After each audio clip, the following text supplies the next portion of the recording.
ഇതിക്ക് വേണ്ടി ചെയ്തതാ. ഇത് എനി ടൈം പവർ ഇല്ലാത്തതുകൊണ്ടാണ് ഇത് ഈ പ്രോജക്റ്റ് ഉപയോഗിച്ചത്. ഇലക്ട്രിസിറ്റി എന്ന് പറയുമ്പോൾ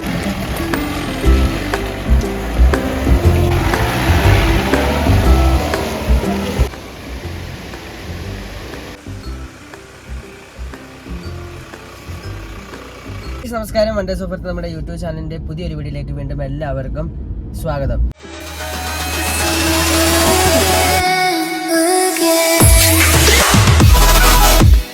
അപ്പോൾ രാവിലെ ഇപ്പോൾ സമയം 5 മണി ആയിരിക്കുകയാണ്. 5 മണി ആയപ്പോഴത്തേക്കിന് നമ്മൾ ഇറങ്ങി നമ്മൾ നേരെ പോകുന്നത് റിസോർട്ടിലേക്ക് തന്നെയാണ്. അപ്പോൾ റിസോർട്ടിൽ നിന്ന് ചെറിയൊരു ട്രിപ്പ് പോകുന്നുണ്ട്. ട്രിപ്പ് എന്ന് പറഞ്ഞു കഴിഞ്ഞാൽ മറ്റെവിടെയുമല്ല, വാഗമണ്ണിൽ തന്നെയാണ്. വാഗമണ്ണിൽ ഓഫ് റോഡ് എക്സ്പ്ലോർ ചെയ്യാൻ വേണ്ടി പോവുകയാണ്. സോ ഇത്രയും നാളായിട്ട് നമ്മൾ വാഗമണ്ണിൽ ജോലി ചെയ്തിട്ട് നമുക്ക് ഇതുവരെയായിട്ട് അങ്ങനെ ഒരു അവസരം കിട്ടിയിട്ടില്ല. ഇന്ന് ആ ഒരു നിമിഷം കിട്ടിയിരിക്കുകയാണ്. അപ്പോൾ രാവിലെയാണ് ഞങ്ങൾ പോകുന്നത്. ഒരു 5:30 ആകുമ്പോഴത്തേക്കിന് ഞങ്ങൾ ഒരു ജീപ്പ് സവാരി പോകുന്നുണ്ട്. ഓഫ് റോഡാണ് പോകുന്നത്. അപ്പോൾ ആ ഓഫ് റോഡിലേക്ക് പോകുമ്പോഴത്തേക്കിന് എന്തൊക്കെയാണ് കാണാനുള്ള കാഴ്ചകൾ, അതൊക്കെയാണ് ഇന്ന് ഞാൻ നിങ്ങളുടെ മുമ്പിലേക്ക് എത്തിക്കാൻ വേണ്ടി പോകുന്നത്. ഒരുപാട് സ്ഥലങ്ങളുണ്ട്. അപ്പോൾ നമ്മൾ ആരെങ്കിലൊക്കെ വന്നു കഴിഞ്ഞാൽ ഗസ്റ്റൊക്കെ ചോദിക്കുമ്പോഴത്തേക്കിന് നമ്മളതൊന്ന് ഫീൽ ചെയ്യുമ്പോൾ, നമ്മളതൊന്ന് എക്സ്പ്ലോർ ചെയ്ത് കഴിഞ്ഞിട്ട് അതിനെക്കുറിച്ച് ആ എക്സ്പീരിയൻസ് വരുന്ന ഗസ്റ്റിനോട് നമ്മൾ പറയുമ്പോഴത്തേക്കിന് അവർക്കും എങ്ങനെയാണ് നോർമലി നമ്മൾ അവിടെ പോകാതെ ഇരുന്നിട്ട് നമ്മൾ ഇതിനെക്കുറിച്ച് പറഞ്ഞു കൊടുക്കുന്നതിനെക്കാട്ടിലും നല്ലതും ഒന്ന് എക്സ്പീരിയൻസ് ചെയ്തിട്ട് ആ ഒരു എക്സ്പീരിയൻസ് എങ്ങനെയാണെന്നുള്ളത് അവരോട് ഷെയർ ചെയ്യാന്നൊക്കെ പറയുന്നത് ഭയങ്കര വലിയൊരു സംഭവമാണ്. അപ്പോൾ അതുകൊണ്ട് ഇന്നൊരു അവസരം നമുക്ക് കിട്ടിയപ്പോഴത്തേക്കിന് അപ്പം ആ ഒരു കാഴ്ചയിൽ നിങ്ങളെയും കൂടി കാണിക്കാം എന്ന് വിചാരിച്ചാണ് ഈ ഒരു വീഡിയോ ചെയ്യുന്നത്. ചാനൽ ആരും സബ്സ്ക്രൈബ് ചെയ്യാത്തവരുണ്ടെങ്കിൽ, പുതുതായിട്ട് കാണുന്നവരാണെങ്കിൽ തീർച്ചയായിട്ടും നമ്മുടെ ചാനൽ സബ്സ്ക്രൈബ് ചെയ്യുക. എന്നിട്ട് തൊട്ടടുത്തുള്ള ബെല്ലൈക്കൻ എനേബിൾ ചെയ്ത് വെച്ച് കഴിഞ്ഞാൽ പുതിയ വീഡിയോസ് വരുമ്പോൾ അതിൻ്റെ നോട്ടിഫിക്കേഷനൊക്കെ വരുന്നതാണ്. അപ്പോൾ ഇന്ന് നമ്മൾ വീഡിയോ ചെയ്യുന്നത് ഡോക്യുമെൻ്ററി രൂപത്തിലായിരിക്കും. നമ്മൾ ഓഫ് റോഡാണ് പോകുന്ന സമയത്ത് നമുക്ക് നോർമലായിട്ട് സംസാരിക്കാനായിട്ട് സംസാരിക്കുന്നത് വീഡിയോയിൽ എത്രത്തോളം ക്ലിയർ ആയിട്ട് വരുമെന്ന് നമുക്കറിയില്ല. കാരണം ഓഫ് റോഡാണ്, അതുപോലെ നല്ല കാറ്റും കാര്യങ്ങളൊക്കെ കാണും. അപ്പോൾ അതുകൊണ്ട് നമ്മൾ ഇന്നൊരു വോയിസ് ഓവർ കൊടുത്തൊരു ഡോക്യുമെൻ്ററി രൂപത്തിലായിരിക്കും വീഡിയോ ചെയ്യുന്നത്. രാവിലെ ചെറുതായിട്ട് ചാറ്റമഴയൊക്കെ അടിക്കാൻ വേണ്ടി തുടങ്ങിയിട്ടുണ്ട്. എങ്ങനെയാകുമെന്ന് നമുക്ക് ക്ലിയർ ആയിട്ട് അറിയില്ല. കാരണം നമ്മൾ ഓഫ് റോഡിങ് ഒക്കെ പോകുന്ന സമയത്ത് നമുക്ക് വിൻഡൊക്കെ ക്ലിയർ ആയിരുന്നാൽ മാത്രമാണ് നമുക്ക് പോയി കഴിഞ്ഞാൽ നല്ലൊരു വ്യൂവും കാര്യങ്ങളൊക്കെ നമുക്ക് കിട്ടത്തുള്ളൂ. അങ്ങനെ നമ്മൾ റിസോർട്ടിലേക്ക് എത്തി. നേരം വെളുത്ത് വരുന്നതേ ഉള്ളൂ. ഇപ്പം സമയം 5:30 ആയിരിക്കുകയാണ്.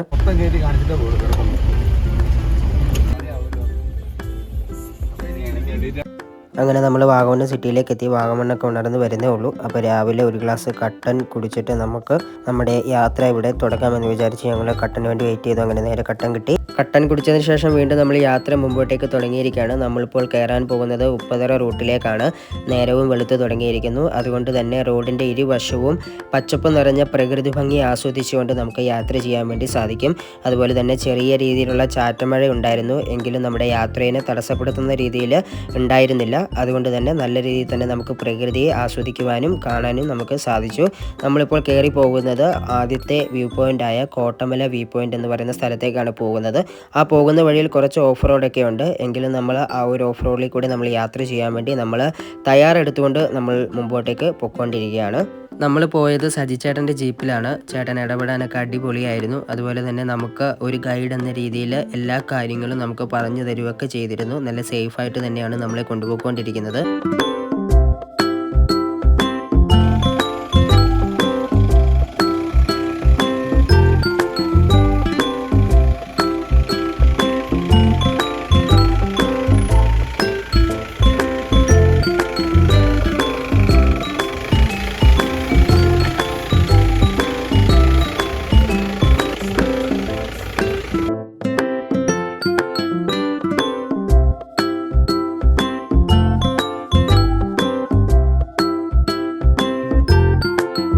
അങ്ങനെ നമ്മുടെ ആദ്യത്തെ ഡെസ്റ്റിനേഷനായ കോട്ടമല വ്യൂ പോയിന്റിലേക്ക് എത്തിയിരിക്കുകയാണ്. ഈ ഒരു മലയുടെ താഴ്വാരം മുതൽ അങ്ങ് ദൂരെ കാണുന്ന മലകൾ വരെ ഫോറസ്റ്റിൻ്റെ അണ്ടറിലുള്ള സ്ഥലങ്ങളാണ്. അതുപോലെ തന്നെ ഈ ഒരു മഞ്ഞ് കയറിയിരിക്കുന്ന സ്ഥലങ്ങളിൽ വേനൽ സമയങ്ങളിൽ ആനകളെ കാണാൻ സാധിക്കുമെന്നാണ് അറിയാൻ സാധിച്ചത്.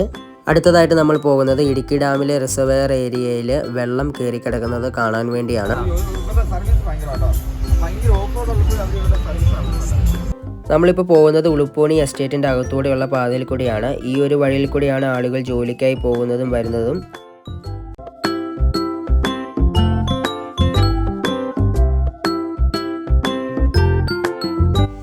ഈ കാണുന്ന വെള്ളം ഇടുക്കി ഡാമിലെ റിസർവെയർ ഏരിയയിൽ കയറിക്കിടക്കുന്ന വെള്ളങ്ങളാണ്.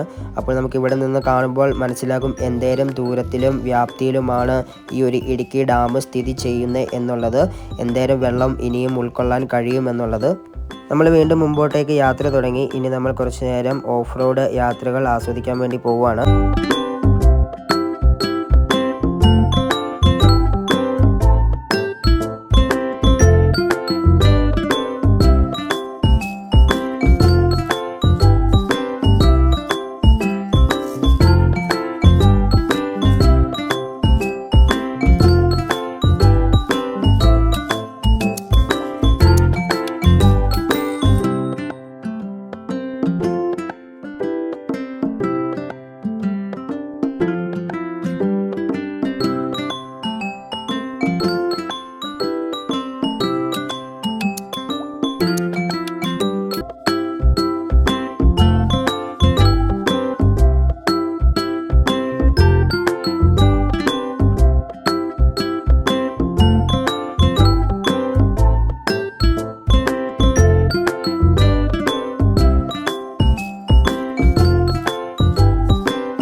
അങ്ങനെ നമ്മുടെ അടുത്ത ഡെസ്റ്റിനേഷനായ റിവർ ക്രോസിംഗ് ഏരിയയിലേക്ക് എത്തിയിരിക്കുകയാണ്. ഞാൻ ഈ റിവർ ക്രോസിംഗ് വഴി പയ്യെ ഫ്രണ്ടിലേക്ക് നടക്കുവാണ്. നല്ല രീതിയിലുള്ള ഫോഴ്സ് ഉണ്ട് വെള്ളത്തിന്, എങ്കിലും നമുക്ക് നടക്കാനായിട്ട് സാധിക്കും.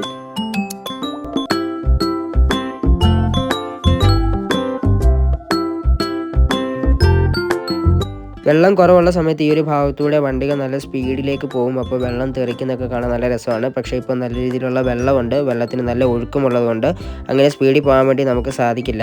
ഓഫ് റോഡ് യാത്രയിൽ എല്ലാവരും ഏറ്റവും കൂടുതൽ ചെലവഴിക്കുന്നത് ഈ ഒരു സ്ഥലത്തായിരിക്കുമെന്നാണ് ഞാൻ കരുതുന്നത്. കാരണം അത്ര മനോഹരമാണ് ഈ ഒരു സ്ഥലം.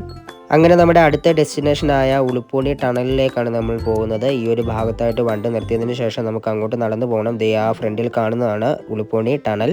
അങ്ങനെ നമ്മുടെ സജിച്ചേട്ടൻ ഈ ഒരു ടണലിനെ കുറിച്ച് പറഞ്ഞു തരുമായിരുന്നു, എന്തിനായിരുന്നു ഈ ഒരു ടണൽ ഇവിടെ നിർമ്മിച്ചത് എന്നുള്ളതിനെ കുറിച്ചുള്ളത്. ഈ ടണലിന്റെ തൊട്ടടുത്ത് തന്നെ ഒരു ഇൻഫിനിറ്റി വാട്ടർഫോൾസും നമുക്ക് കാണാൻ വേണ്ടി സാധിക്കും. ഈ ഒരു വാട്ടർഫോൾസിൽ ഇറങ്ങി നമുക്ക് കുളിക്കാനൊക്കെ സാധിക്കും. ഈ വെള്ളം പോകുന്നത് നമ്മുടെ ഇടുക്കി റിസർവെയർ ഏരിയയിലേക്കാണ് പോകുന്നത്.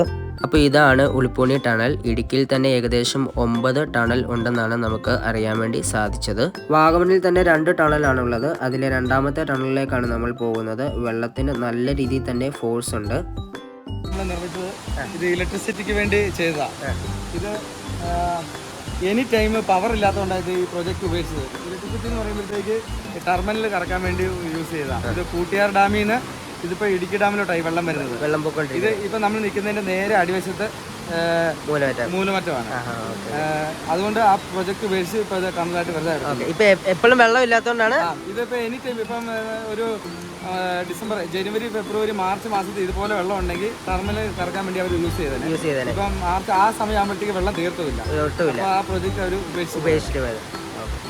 ഏകദേശം 3.5 കിലോമീറ്റർ ദൈർഘ്യമുള്ള ഒരു ടണലാണിത്. ഈ വെള്ളത്തിന് നല്ല രീതിയിലുള്ള ഫോഴ്സ് ഉണ്ട്. അപ്പോൾ നമ്മൾ ആ ഒരു ടണലിൻ്റെ അകത്തേക്കാണ് പോകുന്നത്. അപ്പോൾ സൈഡിൽ കൂടെ പാറകളിലേക്ക് പിടിച്ചാണ് നമ്മൾ അകത്തേക്ക് കയറാൻ വേണ്ടി പോകുന്നത്. അങ്ങ് ദൂരെ നമുക്ക് ചെറിയൊരു പൊട്ടുപോലൊരു വെട്ടം കാണാൻ സാധിക്കും. ഈ ടണലിൻ്റെ സ്റ്റാർട്ടിംഗ് ഭാഗമാണ് അങ്ങ് ദൂരെ കാണുന്ന ആ വെട്ടം എന്ന് പറയുന്നത്. ഈ ഒരു ടണലിൻ്റെ കറുത്തിരിക്കുന്ന ഭാഗം നിങ്ങൾക്ക് കാണാൻ സാധിക്കുന്നുണ്ടോ? ആ ഭാഗം വരെ വെള്ളം നിറഞ്ഞാണ് വരുന്നു എന്നുണ്ടെങ്കിൽ ഒരു ദിവസം 6 ലക്ഷം രൂപയുടെ കറണ്ട് ഉൽപ്പാദിക്കാൻ സാധിക്കുമെന്നാണ് അറിയാൻ സാധിച്ചത്. ഡാമൊക്കെ നിർമ്മിക്കാൻ വേണ്ടി ഉപയോഗിച്ചിരിക്കുന്ന സുർക്കി മിശ്രിതം എന്ന് പറയുന്ന ആ സാധനമാണ് ഈ ടൊറൻറ്റോയുടെ ഫുള്ള് നിർമ്മിച്ചേക്കുന്നത്. ചെയ്തേക്കുന്നല്ലേ?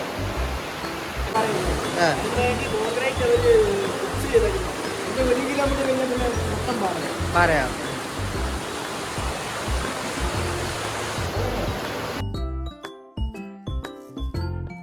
അങ്ങനെ നമ്മൾ സഹിച്ചേട്ടൻ അടുത്ത സ്ഥലത്തേക്ക് കൊണ്ടുപോവുകയാണ്. ഇനി കുറച്ച് ഓഫ് റോഡ് കയറാൻ വേണ്ടിയാണ് പോകുന്നത്.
അങ്ങനെ നമ്മൾ ഓഫ് റോഡ് എല്ലാം കഴിഞ്ഞ് അടുത്ത ഡെസ്റ്റിനേഷൻ ലക്ഷ്യമാക്കി യാത്ര ചെയ്തുകൊണ്ടിരിക്കുകയാണ്.